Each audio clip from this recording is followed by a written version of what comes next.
welcome to another episode of Bloodlust Boxing. I'm Sav. I'm Baz. Today's episode's Zhilei Zhang versus Joe Joyce 2 and that brutal stoppage. But were there problems in the camp? Let's get into it. Let's go, Baz. Well, Sav, I'm glad you asked that. I think there was, Yeah? I mean, let's recap first. Let's recap. So, for those of you who haven't seen it, which I'm sure most of you have, if you're clicking on this, Joe Joyce was brutally stopped in that third round versus Zhilei Zhang in the second fight in the OVO arena. Many were unsure about which way it was going to go. Including you, Sav.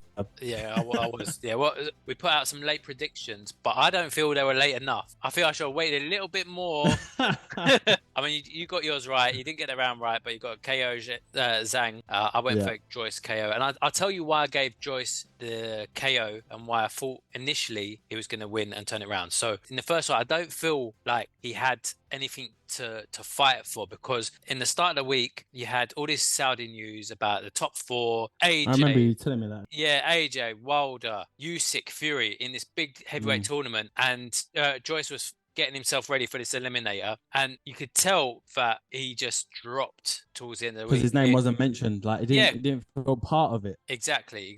He'd been working towards this point, and the idea was he'd fight Zhang and get the win, and then he'd move on to one of the big boys, and that was pulled away from him. So I thought this time round he knows he needs to win, and all that sort of Saudi stuff has been parked up anyway, and I thought he'd be in a better mindset there. Seeing him in the weigh-in, he looked like he had a bit of a better mindset, and I thought the weight was going to be good. What are you saying? What? Even the 2 stone, yeah? Yeah, like, I thought you got to play to your strengths.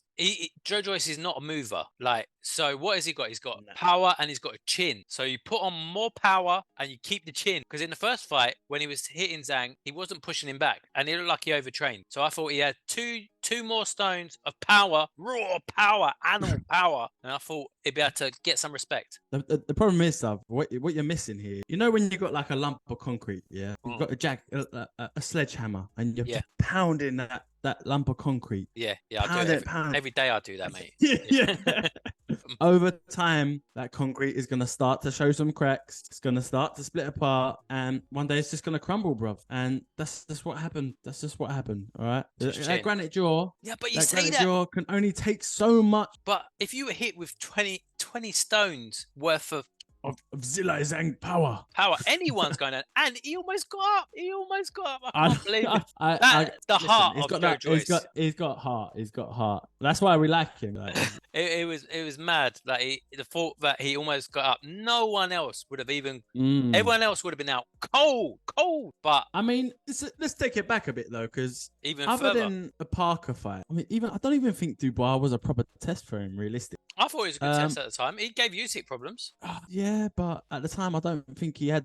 One thing, he didn't really have the heart for it. And 2, I don't think he had the experience to take on Joe Joyce anyway. At the time. But other than that, his resume, again, is a little bit thingy. But everyone saw those fights and they were like, he can be a world beater. But I think we're forgetting the fact that all he does is walk forward a lot of the time and just eat punches. And that's not a good thing for longevity, is it? No, it's not.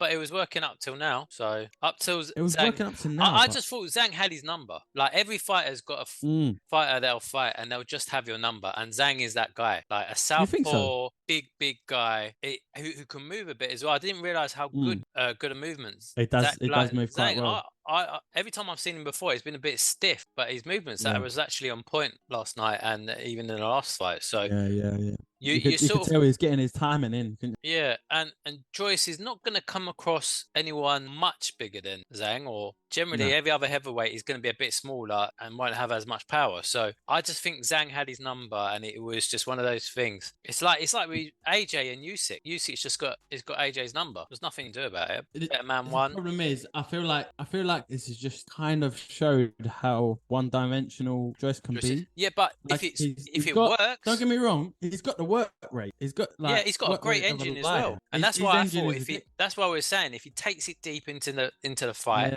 then I thought the extra weight for Zhang was going to be a problem down the stretch, but Soon he as I never saw- got there. He never got there. As soon as I saw that extra weight on him, and everyone was saying it's a good thing that he's got that extra weight, I completely disagree because I knew that was going to slow him down even further. And he wasn't, like you said, he wasn't a mover anyway. So to then add 2 stone to that means he's just a sitting target. And he was already getting picked off in the first fight. The mistake he made, and this is why I'm saying were the problems in the camp, was the game plan right? What was the training? Like, he had Ismail Salis there. We said in the last video, we've not heard any whispers about any of the training. So we were thinking everything's been locked down. They kept everything hush hush to keep it a mystery for this fight. But I don't think anything really changed in the training camp. I think it was I think the game plan was, and it was very simple: get to the end, put on more power. But outside of that, did they have the sparring? Were they getting people in who can move a bit? He showed sparks of having a bit of a game plan when he kept moving to the left of Zhang, and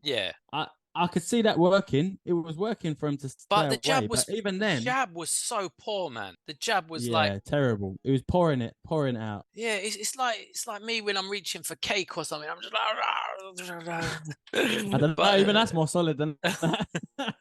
Yeah, actually, that is more solid. Yeah, I don't know what, but the jab was so poor. It was just like touching him. Whereas he needed to thrust that jab out. We saw with AJ when he was fighting against Usyk in the second fight, he was putting more power into that jab, and it helped. It helped a bit, even though he didn't get the result. But the weight would have only benefited him if he used the weight properly. He didn't use it in the 3 rounds. He was set up like someone. What did you expect from him though? What did you want him to do? I wanted him to go out into that first round and just put a stiff jab on Zhang, make him think twice, get that respect back straight away, and it never happened. Zhang walked into the arena like a stone cold killer. I saw that guy's face, and I said it to you then. I can't pull back now because we put the results out there. As soon as I saw Zhang's face, and as soon as I saw Joyce's face, the contrast, like I thought coming up to this fight, Joe Joyce had more confidence.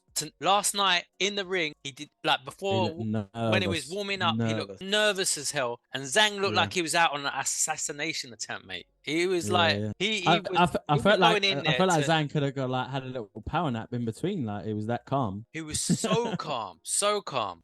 But that's why you need to get the respect back in the first round. You don't wait 3 rounds or 2 rounds to. I see. I understand that he's trying to feel it out, but that's where I think things need to be done in the background now for Joyce. Because if he wants to continue fighting, which he said he does. He needs to really look at his camp. He needs to look at the management side of things. I've liked what they've done with him. It's S-Jam is his managers, but have they helped him? You saw with AJ when he lost to Ruiz, he brought in extra trainers and it helped. It didn't work against Usyk. He went to Derek James, and some say he looks better. Some say they're not sure. But so where does he go from here? He needs to look at his whole camp. He needs to look at his training setup. He needs to look at his management and promotional entity as well. I think he's still got another fight with frankwarren at least, but it was clear he's not Frank's man. Whereas did it look like towards the end of that when Frank started talking? Did it sound to you that he was washing his hands with him? Pretty much. He was done. He's off. That's it.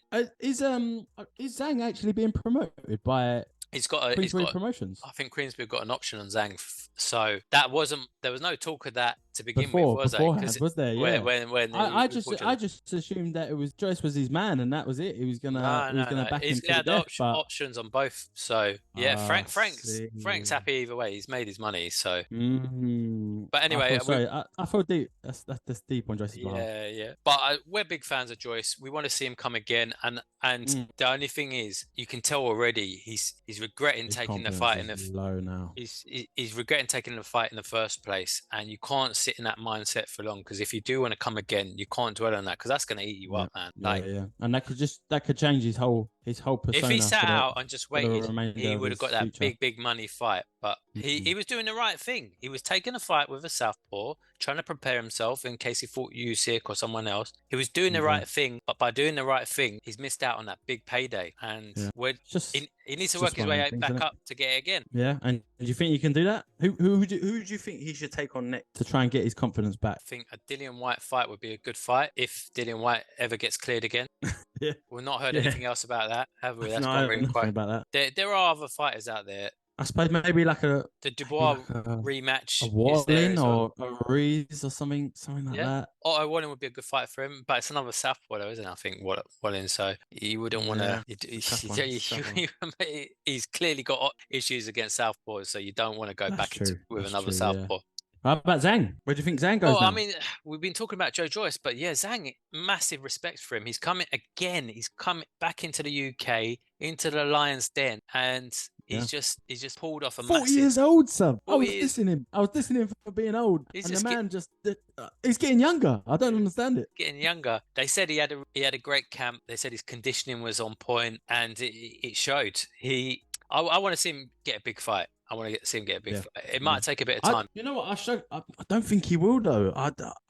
It sounds bad to say it, but I just can't. I can't see Tyson Fury fighting him. No. Because why would he? That's a big risk. Yeah. And he doesn't even want to fight Usyk as it is now. I can't see AJ fighting him because I think if there was something they could do in China, there's been talk of the bird's nest, and we put a picture actually on one of our thumbnails with Joe Joyce and Zhang in the bird's nest in China. That's a massive fight if they could do something like that. It's just whether you could get the backers to put that in place. That would make sense for everyone.